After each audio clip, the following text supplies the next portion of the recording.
अधूरा ज्ञान, अधूरी इंफॉर्मेशन या गलत इंफॉर्मेशन, गलत ज्ञान, गलत बात इंसान को गुमराह कर देती है। और इस गुमराही के बाद इंसान के अंदर नाउम्मीदी, डर, खौफ, ये सारी चीज़ें पैदा हो जाती हैं।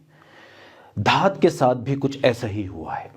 तो आज का मेरा टॉपिक आपके साथ यही धात रहेगा। धात क्या है, धातु रोग क्या है, धात सिंड्रोम क्या है, जरियान मनी, जरियान वज़ी, जरियान मदी क्या है, ये सब इसी के नाम है। अलग अलग नाम है, अलग अलग लैंग्वेज के नाम है, अलग अलग पैथीज़ के नाम है।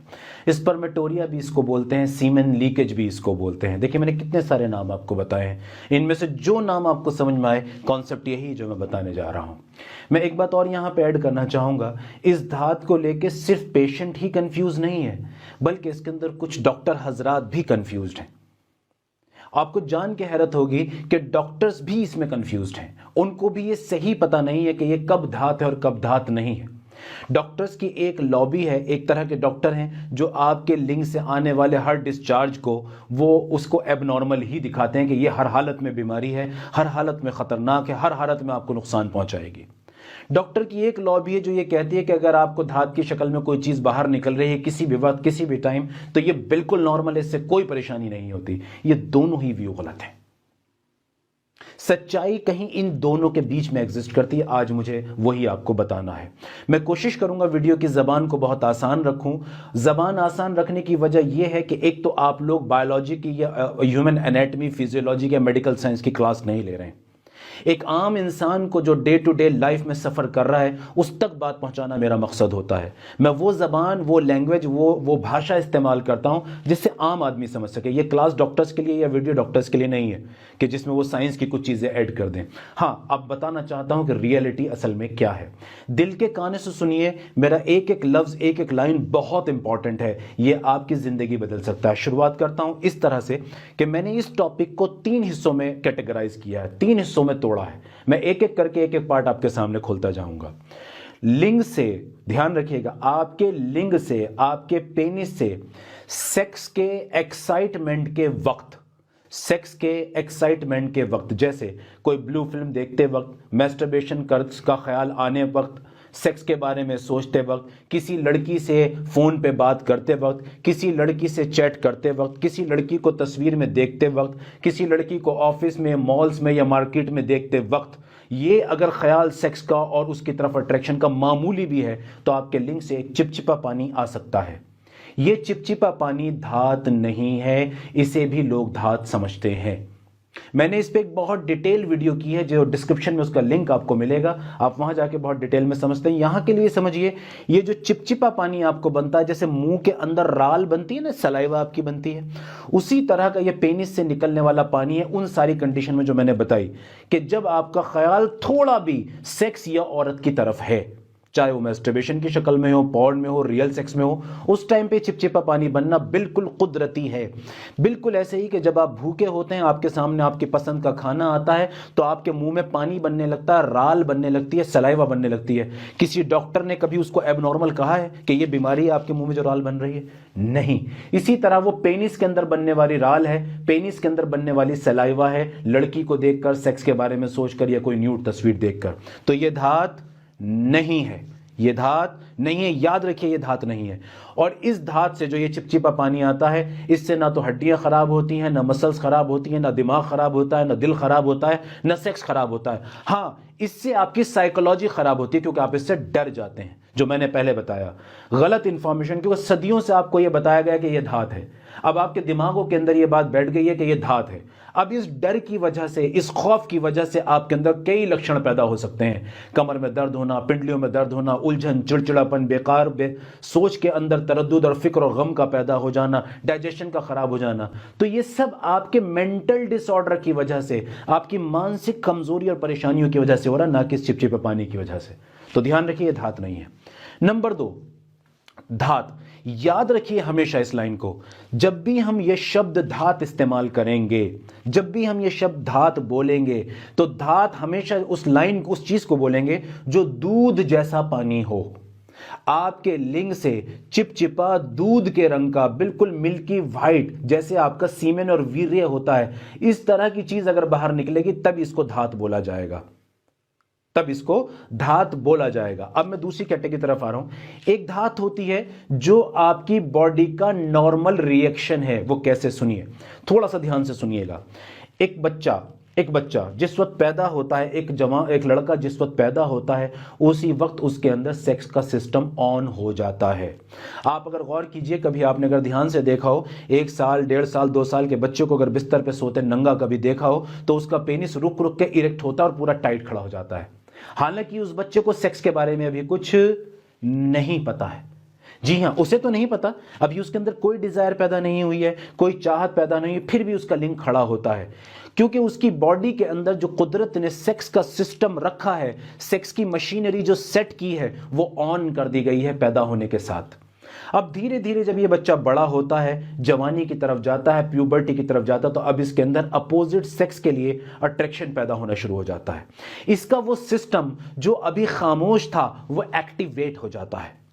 जो सेक्स के हार्मोन्स अभी नॉर्मल, बहुत नॉर्मल और निचले दर्जे पे काम कर रहे थे, वो एक्टिवेट हो जाते हैं।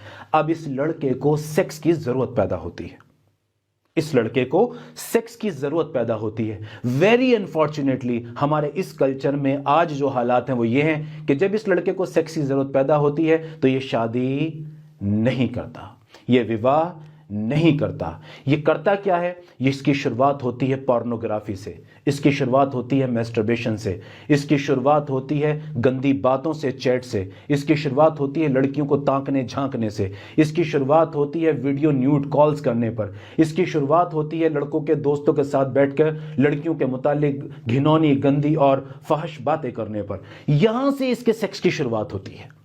नतीजा यह होता है कि इसका सेक्सुअल एपरेटस, जो बॉडी के अंदर कुदरत ने सेक्सुअल सिस्टम रखा है, वो नॉर्मल से ज्यादा काम करने लगता है, ओवर एक्टिव हो जाता है।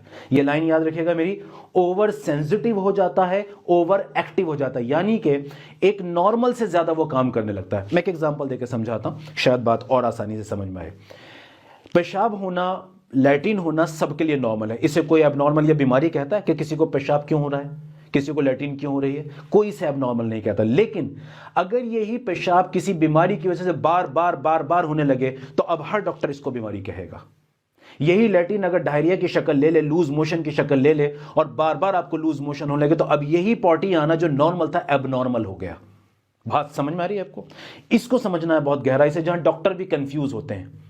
तो जब ये सेक्स का एपरेटस और सेक्सुअल सिस्टम और अब सेक्स का निजाम जो आपकी बॉडी के अंदर लगा हुआ था वो एक्टिवेट हो गया और आपने इस तरह से अपने सेक्स की शुरुआत की, पोर्नोग्राफी से, मैस्टरबेशन से, जो मैंने ये सारी चीजें बताई हैं इसके जरिए, तो नतीजा आपका सेक्स का सिस्टम ओवर एक्टिव हुआ। अब क्या होता है कि ये लगातार ओवर एक्टिव रहता है, घूमता रहता है, चलता रहता है, उसके नतीजे में आपका वीर्य नॉर्मल से ज्यादा गर्म हो जाता है। यहां गर्म जो मैं बोल रहा हूं वो आम जबान के लिए कह रहा हूं, क्योंकि वीर्य की प्रोडक्शन बढ़नी शुरू हो जाती है, क्योंकि लगातार आपके ब्रेन को यह सिग्नल पहुंच रहे होते हैं कि किसी भी वक्त सेक्स किया जा सकता है।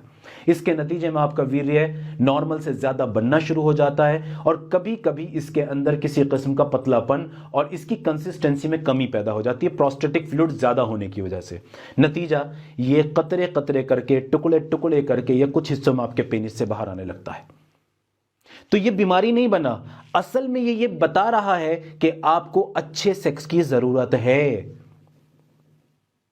आपको अच्छे सेक्स की जरूरत है, आपको ये गंदी आदतें छोड़नी और अच्छे सेक्स की तरफ आना है। और वो अच्छा सेक्स का श्रम क्या है? वो है कि आप जिंदगी में शादी करें, अपनी बीवी के साथ, अपनी अर्धांगिनी के साथ, अपनी वाइफ के साथ अपने सेक्स को लेकर चलें, तो पता लगेगा ये बीमारी खुद ही खत्म हो जाएगी, जिसे हम बीमारी समझ रहे हैं। तो बेसिकली ये बीमारी नहीं है, ये है जरूरत बता रही है। ये जो वीर्य के कतरे लैट्रिन के आगे पीछे आना, कि जब आप लैट्रिन का प्रेशर लगाते हैं तो आपके लिंग से वाइट से कुछ ड्रॉप्स सीमेन की बाहर निकलती हैं, या जब आप पेशाब का प्रेशर लगाते हैं उसके बाद या उससे पहले ये कुछ चिपचिपा जो सफेद मिल्की व्हाइट दूध जैसा बाहर निकलता है, ये इंडिकेट कर रहा है कि आपके वीर्य का सर्कुलेशन दुरुस्त सही नहीं है। आपको एक अच्छे सेक्स पार्टनर की जरूरत है, और अच्छा सेक्स पार्टनर कॉल गर्ल्स नहीं होती, गर्लफ्रेंड्स नहीं होती। अच्छा सेक्स पार्टनर आपकी वाइफ होती है। क्यों? क्योंकि आप उसके लिए और वो आपके लिए हमेशा अवेलेबल होती हैं। देखिए, दुनिया का कोई भी डॉक्टर, और कोई भी डॉक्टर छोड़िए, कोई भी अक्लमंद इंसान, इस वक्त आप मेरी वीडियो सुन रहे हैं, मैं आपसे सवाल करता हूं कि क्या आप जिस वक्त आपको भूख लगती है, तेज भूख लगती है, उसी वक्त खाना खाना अच्छा होता है, या जब आपकी भूख दब चुकी हो तब खाना खाना अच्छा होता है? कोई भी अक्लमंद इंसान यह कहेगा कि जब जिस्म को भूख लग रही है उस वक्त उसको सही खाना देना ही सेहत के लिए अच्छा है। बिल्कुल उसी तरह जब सेक्स की जरूरत हो तो उस वक्त अच्छा सेक्स मिलना जरूरी है शरीर के लिए। अगर ये अच्छा सेक्स इसको नहीं दिया जाएगा तो इसके अंदर बीमारियां जन्म लेंगी। तो ये जो कंडीशन मैंने बताई, इसमें अगर 2-4 कतरे, 5 कतरे लैट्रिन का जोर लगाते वक्त, पेशाब का जोर लगाते वक्त एक आध कतरा, 2-4 कतरे, 2-4 ड्रॉप्स आपके सीमेन की बाहर आ जाती हैं लिंग से, तो ये भी बीमारी नहीं है। बीमारी नहीं है, ये इंडिकेट कर रहा है कि आप जल्दी से जल्दी शादी कीजिए और अपने सेक्स को बहाल कीजिए, जिससे नतीजा ये निकलेगा कि ये खुद ही नॉर्मलाइज हो जाएगा। तो ये भी धात के कैटेगरी में नहीं आता। हाँ, जब ये कतरे आते हैं, जब ये बूंदें आती हैं, तो यहां से फिर एक प्रॉब्लम शुरू होती है, क्योंकि बचपन से लेके अब तक आपने दीवारों पे यही लिखा पढ़ा है, यूरिनल्स में आपने यही लिखा सुना है, यूट्यूब के चैनल खोलते ही आपको हजारों वीडियोस पता लगती हैं, ये धात है, ये तुम्हें नामर्द कर देगी, खराब कर देगी, कमजोर कर देगी, बीमार कर देगी, थका देगी, हड्डियां खराब कर देगी, जोड़ खराब कर देगी, पेट खराब कर देगी, दिमाग खराब कर देगी। देखिए मैं कैसे रटी हुई लाइन है मुझे, क्योंकि मैं जानता हूं कि पेशेंट क्या सोच रहा होता है। इसमें से कुछ भी नहीं होता, जानिए, कुछ भी नहीं होता, ये सिर्फ धोखा है। अब मैं आता हूं अपनी तीसरी कैटेगरी की तरफ कि असल में कौन सी चीज गलत है। अब सुनिए, ध्यान से सुनिए। अगर आपके लिंग से यही दूध जैसा पानी, चाहे थोड़े से पीले रंग का हो या बिल्कुल सीमेन जैसे रंग का हो, यही दूध जैसा पानी बिना किसी सेक्सुअल एक्साइटमेंट के निकल रहा है। एक एग्जांपल देता हूं।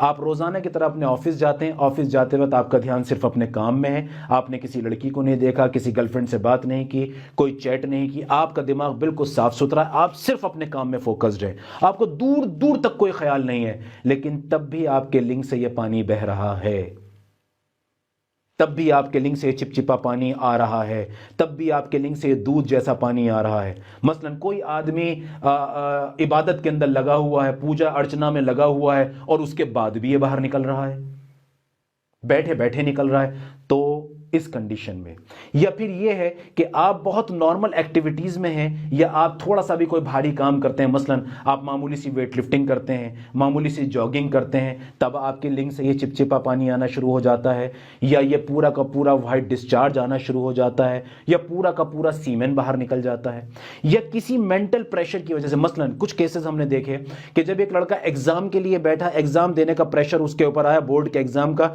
तो जब उसने बहुत डर उसके अंदर पैदा हुआ, पता नहीं मेरा एग्जाम अच्छा होगा नहीं होगा, उसका वीर्य डिस्चार्ज हो जाता है, या वीर्य के कतरे आने लगते हैं। इन तमाम कंडीशन में ये एबनॉर्मल है, इन तमाम कंडीशन में ये एबनॉर्मल है, ये बीमारी है। जी हां, क्यों हो सकती है ये बीमारी? इसके पीछे बहुत सारे रीजंस हो सकते हैं। 2-3 इस वक्त जो दिमाग के अंदर मौजूद हैं वो आपको बताता हूं। नंबर 1, बहुत मुमकिन है कि आपके प्रोस्टेट ग्लैंड में, सेमाइनल वेजाइलगल में, आपके पेशाब की नली में और उसके अंदर जो और स्ट्रक्चर लगे हों उनमें कहीं इन्फेक्शन हुआ हो, कोई इन्फ्लेमेशन हुई हो, कोई सिस्ट या ट्यूमर मौजूद हो, तो भी ये हो सकता है। इसी तरह नंबर 2, आपके नर्वस सिस्टम में, यानी कि जो बिजली के तार दिमाग से लेकर कमर तक और पूरे जिस्म में फैले हुए हैं, जो आपको किसी भी चीज के करंट का एहसास दिलाते हैं, उस नर्वस सिस्टम के अंदर कोई कमजोरी, कोई कमी पैदा हो गई हो, या कोई बड़ा साइकोलॉजिकल प्रेशर आपके बॉडी पर और ब्रेन पर चल रहा हो, जिसके नतीजे में यह हो रहा हो। अगर इस तरह से, जैसे मैंने बताया कि बिना किसी सेक्सुअल एक्साइटमेंट के दिमाग में दूर दूर तक कोई सेक्स की बात नहीं है, कि लड़की का, किसी पॉर्न का, किसी मैस्टरबेशन का, किसी सेक्स का कोई ख्याल नहीं है, बावजूद उसके भी ये लगातार बह रहा हो, तो ये प्रॉब्लम है। ये जो थर्ड कैटेगरी मैंने बताई है, ये है असल में जिसे हम कहते हैं धातु रोग। इसी को लोग नहीं समझ पाते हैं, डॉक्टर्स भी नहीं समझ पाते हैं, और वो हर लिंग से आने वाले पानी को या तो नॉर्मल बना देते हैं या बिल्कुल एबनॉर्मल बना देते हैं। इसी वजह से ये 2 एक्सट्रीम व्यू पैदा हुए हैं। इसी वजह से आयुर्वेद यूनानी बदनाम हुआ है कि देखिए जी, ये तो धातु को, वीर्य को इतना बुरा बना दे, इतना बड़ी महान चीज बना दिया इन्होंने वीर्य को कि वीर्य का एक कतरा निकलेगा तो आदमी बर्बाद हो जाएगा। नहीं, हरगिज ऐसा नहीं है। असल में हमारे जानने में, समझने में गलती हुई है। आयुर्वेद यूनानी सिस्टम यह नहीं कह रहा है कि आपका वीर्य एक कतरा बाहर निकलेगा तो आप नामर्द हो जाएंगे। वही आयुर्वेद यूनानी सेक्स को अच्छा बताता है। तो जब आप सेक्स करेंगे अपनी बीवी के साथ तब भी तो वीर्य ही बाहर निकलेगा। तो ऐसे तो मर जाना चाहिए हर शादीशुदा आदमी को।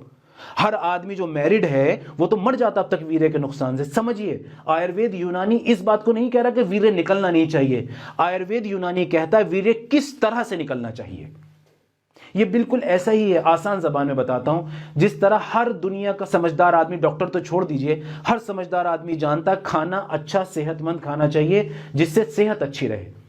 अब कोई आदमी ये कहे कि जी खाना खाना ही नहीं चाहिए, खाना खाना तो आदमी को बेकार बना देता है, तो ये बेवकूफ़ी होगी नहीं होगी। कहा यह जाता है खाना अच्छा खाना है। बिल्कुल इसी तरह वीर्य निकलना बुरी बात नहीं है, वीर्य निकलना कैसे चाहिए यह समझना है। इस धात के अंदर आपको यह समझना, और यही मेरा मकसद समझाने का था। तो अगर इस थर्ड कैटेगरी के अंदर आप हैं, ये तीसरी कैटेगरी में आप आते हैं, तो उस कैटेगरी में आपको चाहिए कि फौरन अपने क्वालिफाइड डॉक्टर से कंसल्ट करें, क्वालिफाइड सेक्सोलॉजिस्ट से मिलें जो इन बीमारियों को गहराई से समझता हो, इसका इलाज करना जानता हो, और आपके अंदर छुपे हुए उन कॉजेज को जिसकी वजह से ये सारी चीज़ें पैदा हो रही हैं, चाहे वो मानसिक कॉजेज हों चाहे वो शारीरिक कॉजेज हों, उनको समझ के आपको एक सही रोड मैप, एक सही ट्रैक, एक सही इलाज प्रोवाइड करा सके। ये काम आपने करना है। तो फिर 3 चीजें मैं यहां रिपीट कर रहा हूं। पहली बात, वो चिपचिपा पानी जो पहले आया बताया मैंने, वो बीमारी नहीं है, वो तो धात ही नहीं है, तो उसको तो बिल्कुल निकाल दिया जाए। नंबर 2, जवानी के टाइम पे, सेक्सुअल एक्साइटमेंट के टाइम पे जो दूध जैसा पानी आता है, यह भी बीमारी नहीं है। आपने शादी करनी है, जल्दी से जल्दी शादी करनी है। नंबर 3, ये जो बिना सेक्सुअल एक्साइटमेंट के आपको चिपचिपा पानी या दूध जैसा पानी या पूरा वीर्य बाहर निकलता है, ये बीमारी है, इसके लिए डॉक्टर से मिलना है। अब यहां पे एक बात और बताता हूं, ये जो थर्ड कैटेगरी की बीमारी बताई है मैंने, धात जिसे कहते हैं, इससे भी शरीर को दूसरा कोई नुकसान नहीं होता। लोगों में बहुत गलतफहमियां सुबह से रात तक हम सुनते हैं। कोई कहता है हड्डियां खराब हो गई, कोई कह रहा है जोड़ों में दर्द है, कोई कहता है मेमोरी कमजोर हो गई है, कोई कहता है आई साइट कमजोर हो गई है। ये नहीं होता। हाँ, इससे क्या होगा, मानसिक डर, तनाव, डिप्रेशन की वजह से शीघ्र पतन होगा, इरेक्टाइल डिस्फंक्शन होगा, इसकी वजह से आपको डिप्रेशन होगा, इसकी वजह से आपको एंजाइटी होगी, ये पूरा फिर सिंड्रोम बन जाता है एक। तो इससे घबराना नहीं है। चलते चलते एक बात आपसे और अर्ज करूंगा, आज तकरीबन very fortunately we are able to cure each and every sexual disorder almost. Today we have reached to the level of the science where we can treat almost each and every sexual disorder. Her sex की बीमारी को ठीक कर लिया जाता है, तो tension की जरूरत कुछ है ही नहीं। आप मत डरिए, मत घबराइए, कुछ भी नहीं है। बड़े से बड़ा भी आपको सेक्स का कोई इशू सामने आ रहा तो यकीन जानिए 99% केसेस में वो ठीक कर लिया जाता है। जो आपको बड़ा लग रहा है बेसिकली वो आज इतना बड़ा नहीं है। हाँ, कुछ गलत डॉक्टर्स ने, गलत लोगों ने, गलत वीडियोस ने, गलत लेटर्स ने, गलत इंफॉर्मेशन ने लोगों को डरा दिया और बहका दिया है, तो इससे डरना नहीं है। उम्मीद है मेरी बात आपको समझ में आई होगी। इसके बाद मैं अपनी बात को ख़त्म करता हूं और चलते चलते आपसे एक बात और कहूँगा, जब भी आप अपनी सेक्स की बीमारियों का इलाज कहीं से भी लें, किसी भी क्वालिफाइड सेक्सोलॉजिस्ट के सुपरविजन में लें, तो याद रखिए कि कोई चमत्कार नहीं होगा। बहुत ज़्यादा गलतफहमी लोगों के दिमाग में ये बिठा दी गई है या बैठ गई है, मैं नाम नहीं लूँगा, बेशुमार इसमें डॉक्टर्स और नॉन डॉक्टर्स शामिल हैं, कि उनको ये लगता है कि सिर्फ दवा खाने से सेक्स की बीमारी ठीक हो जाएगी और फ़ौरन ठीक हो जाएगी। ऐसा नहीं है। सेक्स की बीमारी के लिए जितनी इंपॉर्टेंट दवाइयाँ होती हैं उतनी ही दवाइयाँ डॉक्टर के दिए हुए इंस्ट्रक्शंस होते हैं। यानी कि एक क्वालिफाइड सेक्सोलॉजिस्ट जो आपको सेक्स की बीमारी से लड़ने का तरीका बताता है, उसके साथ दवाइयां देता है। ये दोनों ही चीजें पैरेलली और इक्वली इंपॉर्टेंट हैं। किसी एक को भी अगर आप छोड़ेंगे तो परमानेंट सोल्यूशन नहीं निकलेगा। यही वजह है कि मेरे पास बहुत सारे लोग आते हैं और कहते हैं डॉक्टर साहब हमने बहुत सारे इलाज लिए लेकिन जब तक दवा खाते हैं फायदा होता है। वो वजह यही है कि आप सिर्फ दवा पर डिपेंड कर रहे हैं। और मैं I am extremely sorry to say कि बहुत सारे डॉक्टर्स भी ऐसे हैं कि जो सिर्फ पेशेंट को फटाफट देख के दवा लिख के और उनसे छुटकारा हासिल करते हैं। नहीं, उनको प्रॉपर गाइड करना है कि अभी आपकी बीमारी कैसे ठीक होगी और आने वाले वक्त में कैसे आप इससे फ्री रह सकते हैं। यही वजह है कि मैं इतनी मेहनत करता हूं आपके साथ कि सही सही इंफॉर्मेशन पहुंचा के आपको सेक्स कैसे हेल्दी रखा जाए ये बताता हूं। बस यही मेरी आपसे रिक्वेस्ट थी कि इस बात को भी ध्यान में रखिएगा, जिससे आप आने वाली जिंदगी एक अच्छी सेक्सुअल हेल्थ के साथ गुजार पाएं। बहुत दुआओं के साथ अलविदा।